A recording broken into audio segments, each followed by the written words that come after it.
நீங்க வந்தது எனக்கு ஏற்கனவே தெரியும். எப்படிமா? யார் சொன்னாங்க? அது எப்படியோ தெரிஞ்சது. நான் இங்கதான் இருக்கேன்னு யார் உங்களுக்கு சொன்னாங்க? அது அங்க இங்கன்னு எங்கேயோ விசாரிச்சு உன்னை பார்க்க தான் வந்தோம். பார்த்தாச்சுல, கிளம்புங்க. ஓ காட், அவ வார்த்தையிலே குத்துறாடா, தாங்கல. டேய், ஓவரா சீனை போடாத. நான் தான் உங்க உறவே வேணான்னு சொல்லிட்டேன்ல. இங்க ஏன்டா வந்தீங்க? ஏய் கண்மணி, அப்பா மேல இருக்கிற கோவத்தை எங்க மேல காட்டாத. நாங்க ஆசையா உன்னை பார்க்க வந்திருக்கோம், அதை புரிஞ்சுக்க மாட்டியா?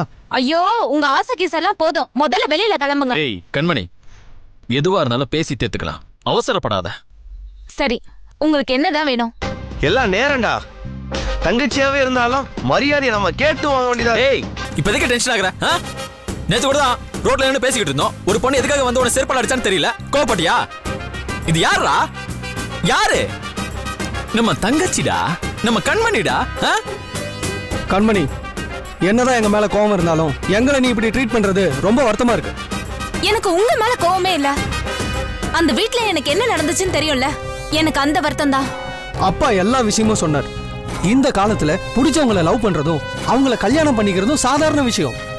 ஆனா பிளைண்டா ஏன் அதை வெறுக்கிறாங்கன்னு தான் புரியல. டேய், அவங்க ஓல்டு ஜெனரேஷன்ஸ். நாம லவ் பண்ணா அவங்களுக்கு பிடிக்கலனா அடிச்சு உதைச்சு எப்படியாவது பிரிக்கதான் பாப்பாங்க. ஆனா அதுக்காகலாம் நீ வீட்டை விட்டு வந்திருக்க கூடாது. உன் காதலுக்காக நீ அங்க இருந்தே போராடி இருக்கணும். அது எப்படிடா முடியும்? என்னையும் சக்கரவர்த்தியும் சித்திரவதை பண்ணாங்க. விட்டு இருந்தா கொன்னு இருப்பாங்க. அவங்கள விட விவேக் எங்களை எவ்வளவு மோசமா ட்ரீட் பண்ணான்னு தெரியுமா? அதெல்லாம் பெரிய கொடுமைடா. நினைச்சாலே கஷ்டமா இருக்கு. தப்புதான் கண்மணி, உங்க விஷயத்துல அப்படி நடந்திருக்க கூடாது. அதுக்கு நான் சாரி கேட்டுக்கிறேன். இதோ பார் கண்மணி, இனிமே இப்படி நடக்காம பாத்துக்கலாம். ஏன் இப்படி பண்ணீங்கன்னு நான் அப்பா கிட்டே சத்தம் போட்டேன். அவரும் பண்ணது தப்புன்னு ரியலைஸ் பண்ணிக்கிட்டாரு. இல்லடா, நீங்க என்னதான் சொன்னாலும் அவங்க திருந்தவே மாட்டாங்க. இல்ல கண்மணி, நம்ம கரெக்டா சொன்னா புரிஞ்சுப்பாங்க. அப்பா கிட்ட பேசி நாங்களே உன் கல்யாணத்தை நல்லபடியா நடத்தி வைக்கிறோம். ஆமா கண்மணி, நீ முதல்ல வீட்டுக்கு வா. உன் லவ்வரை முறைப்படி வந்து பொண்ணு கேட்க சொல்லு. கல்யாணம் ஜாம் ஜாம்னு நடக்கும். அதுக்கு நாங்க கேரண்டி. இல்லடா, அதெல்லாம் சரியா வராது. ஏன் அப்படி சொல்ற? எங்க மேல உனக்கு நம்பிக்கை இல்லையா? அப்படி இல்லடா. இவ்வளவு தூரம் ஆனதுக்கு அப்புறம் நான் எப்படி அங்க? எவ்வளவு நாள் நீ இப்படி இருப்ப? அது நம்ம வீடுமா, நாம ஒன்னா இருக்கிறது தான் சந்தோஷம். இனிமே பிரச்சனை வராம பாத்துக்கலாம். எங்களை நம்புமா? டேய் சொல்லுங்கடா, இவளுக்கு நாம இல்லையா? நாம இவளை பாத்துக்க மாட்டோமா? கண்டிப்பா கண்டிப்பா நம்ம பாத்துக்கலாம்டா. கண்மணி, பிக் பாப்ஸ் கிட்ட பேசி நாங்க கன்வின்ஸ் பண்றோம். பிரச்சனை வராம பாத்துக்கலாம். நீ பயப்படாத கண்மணி, உனக்கும் உன் லவ்வருக்கும் கல்யாணம் கேரண்டியா நடக்கும். நாங்களே நடத்தி வைக்கிறோம். தைரியமா வா.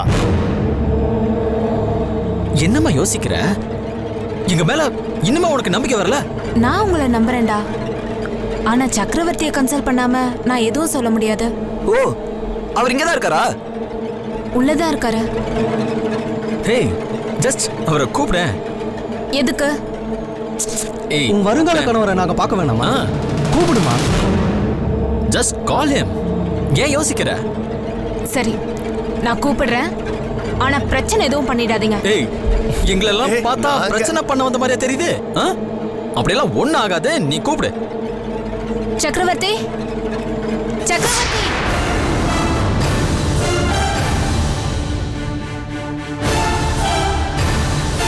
Hey dude.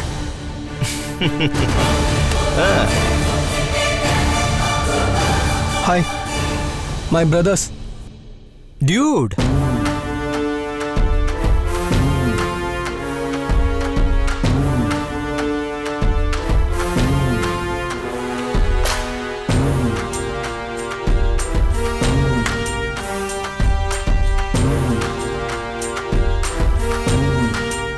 கண்மணி, கிரேட் செலக்ஷன்மா. உன் ஆள் ரொம்ப ஹேண்ட்ஸமா இருக்காரு. தேங்க்யூடா.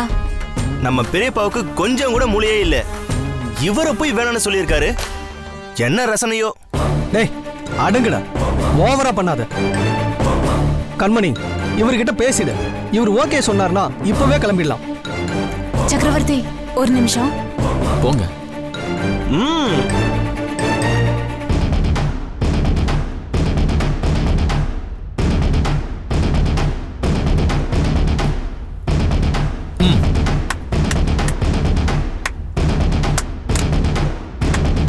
நம்ம கண்மணிய இந்த சக்கரவர்த்தியோட ஒன்னா சேர்த்து வைக்கிறோம்டா. அவங்க உன்கிட்ட ஒண்ணு கேட்க சொன்னாங்க. எல்லாம் கேட்டுட்டு தான் இருந்தேன். நீ முடியாதுன்னு சொல்லிடு. ஏன் அப்படி சொல்ற? எனக்கு என்னமோ இதெல்லாம் உன் அப்பாவோட ஏற்பாடுன்னு தோணுது. நீ அவங்கள நம்பி போகாத, இங்கே இருந்துரு. இல்ல சக்கரவர்த்தி, என் அண்ணன் அசோக் அப்பா மாதிரி இல்ல. சொன்னபடி நடந்துப்பான். அதுவும் இல்லாம அவங்க எல்லாருமே நம்ம நல்லதுக்காக தான் சொல்றாங்க. எது நல்லதுங்கிற? பெத்தவங்க ஆசீர்வாதத்தோட கல்யாணம் நடந்தா அது நல்ல விஷயம் தானே. நம்ம கல்யாணம் முறைப்படி நடக்கட்டுமே. வேணா கண்மணி, அவங்கள நம்பி ரிஸ்க் எடுக்காத. அவங்கள நம்பலாம் சக்கரவர்த்தி. தப்பா எதுவும் நடந்துராது. அவங்க நம்ம நல்லதுக்கு தான் நினைப்பாங்க. நீ வீட்டுக்கு போ, அம்மா கிட்ட பேச, முறைப்படி வந்து பொண்ணு கேளு. அதுக்கப்புறம் நம்ம கல்யாணத்தை இவங்களே நடத்தி வைப்பாங்க. இது நடக்கும் நம்புறியா? கண்டிப்பா நடக்கும். இவங்க துரோகம் நினைக்க மாட்டாங்க. நம்ம 2 பேரையும் கண்டிப்பா சேர்த்து வைப்பாங்க. உனக்கு நம்பிக்கை இருக்குன்னா எனக்கும் ஓகே. சரி, பாட்டிமாட்ட ஃபோன் பண்ணி விஷயத்த சொல்லு. வேணாம், அவங்க இதுக்கு சம்மதிக்க மாட்டாங்க. என் பிரதர்ஸ் கிட்ட பேசி கல்யாணம் ஃபிக்ஸ் ஆனதுக்கு அப்புறம் பேசிக்கலாம். தினேஷ், தினேஷ், சொல்லு கண்மணி. இவர் ஓகே சொல்லிட்டாரு. ரொம்ப சந்தோஷமா இருக்கு. இப்பவாது எங்களை நம்பினிய. சரி, நீ உங்க அண்ணன் அசோக்கோட வீட்டுக்கு போ. நாங்க சக்கரவர்த்தி அவரோட வீட்டுல டிராப் பண்ணிடுறோம். சரி, நீங்களே அவரை டிராப் பண்ணிடுங்க. வாங்க.